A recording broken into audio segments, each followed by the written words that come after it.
Pas ngeliatin gini ada kaki di atas wajah saya, tapi cuman kaki aja bang, telapak kaki aja kayak bergerak-gerak gini, tapi saya nggak lihat badannya, nggak lihat kepalanya, nggak, cuma lihat kakinya itu aja.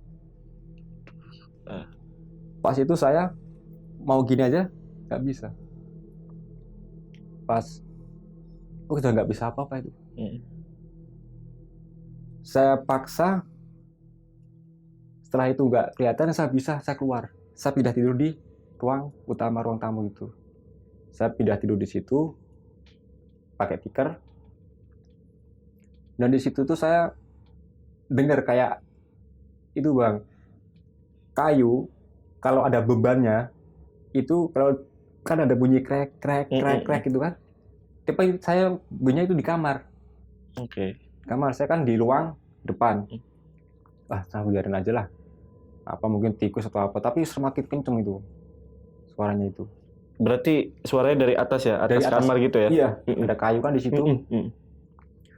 Nggak salah lama ada kayak orang masak serabi.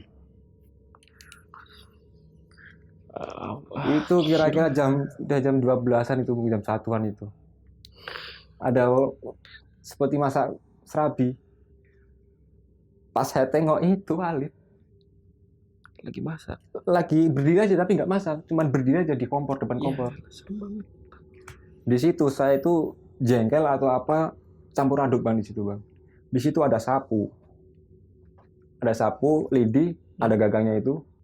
Saya saking jengkelnya, pas saking takutnya, saya kurang paham itu, saya pukul aja pakai sapu itu. Itu bukan tembus, nggak tembus bang. Itu tuh rasanya tuh kayak itu bang, kain itu kalau digantung, dijemur itu kan, kalau dipukul gitu kan, ada kerasa gitu kan, sama seperti itu. Rasanya seperti kain, kita mukul kain. Tapi diem aja tuh. Langsung kayak kain, langsung kayak gitu aja, hilang gitu aja. Nggak tahu hilangnya tuh kemana, kayak kain aja. Kayak kain hilang gitu aja lah. Oh, paham. Saya masuk kamar lagi kan, langsung itu paginya saya sakit.